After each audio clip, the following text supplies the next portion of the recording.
Hello everyone and welcome to Art Chat. I'm Marge Lee and today we're in the arbor chatting with art collector Renata Winsor. Welcome to Art Chat, Renata. Thank you. I'm glad to be here with you, Margie.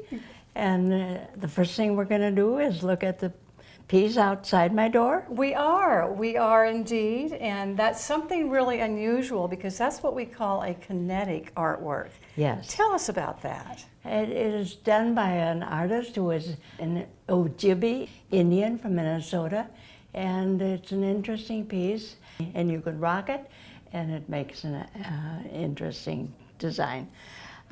We should mention to people that you've been collecting art for quite a long time. Talk about that. I think we started in the early 80s. John and I would go to the Chicago Art Fair, or rather the Navy Pier Art Fair. But before that, we would go up and down First Avenue North in Minneapolis, where the artists would have their different galleries, and we enjoyed looking at their art. And you have quite a notable collection now, as people are about to see. Well, there were some wonderful Minnesota artists. We have a piece behind us. That too was done by an American Indian. It was called Suranga. It's a flat piece of wood. He puts a line through toward the top of the piece. It's the division between heaven and earth, and that's a usual form that the Indian used. Oh, how nice. You are really quite a knowledgeable collector. Well, it's always interesting to learn about why the artist did a certain way that we can see, we look at. But this is a painting, and this was done by Steve Hartman. And he was one of these artists who showed on Monday nights, and I went to talk to him about what was this piece all about. So he said I was gonna get out some white paint, and he said I mixed some cement together. I remember you told me that earlier. And painted the background with cement.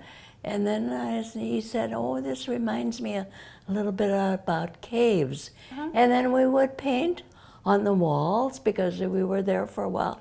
And that's when they developed painting flowers on the walls. That's what he's alluding to in this painting. Yes. It's really arresting work.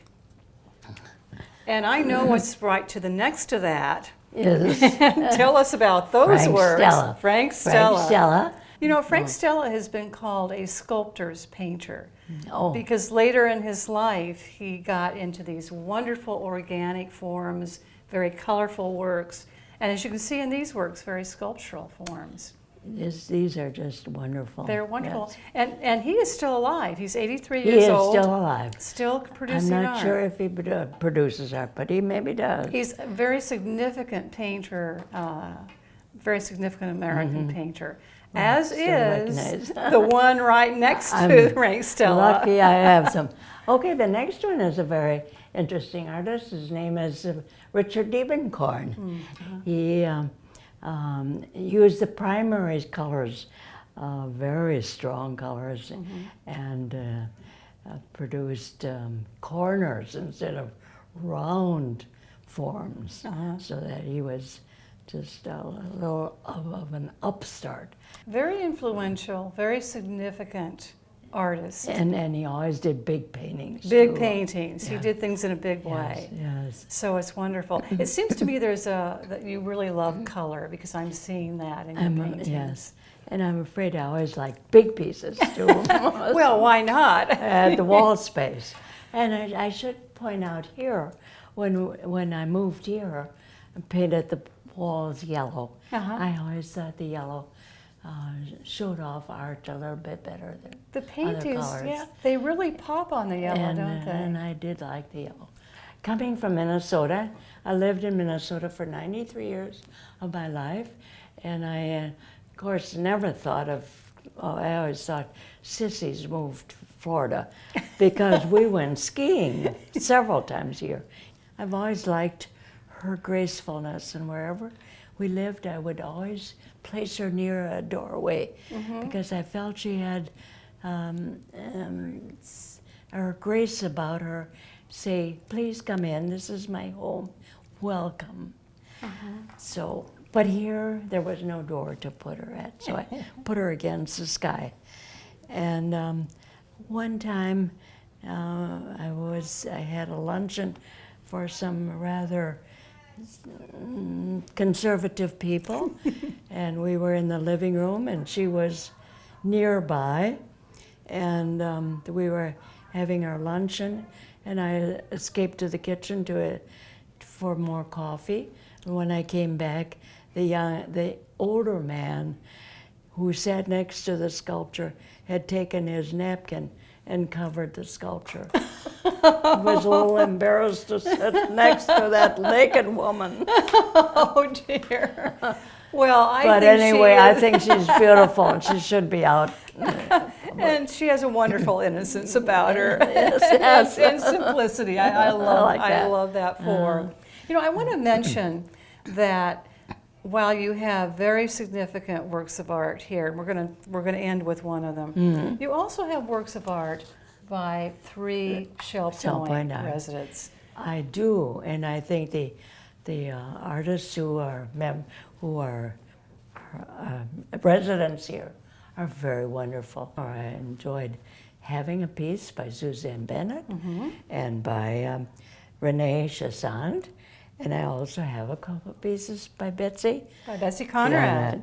So I'm pleased that I have part of their collection. Well, I too. know they're very pleased to be part of such a distinguished collection. Good. So that's lovely. I want to end on one very special work of art. Okay. It's a work of glass, and I know that you would like to be able to touch this when we're talking about it. Yes, let's do that. Renata, here we are in front of this beautiful work by Dale Chihuly. I think it's a name many people recognize. Tell us about this work. He has a studio in Tacoma, Washington, and this is where I purchased it. And this is called Baskets.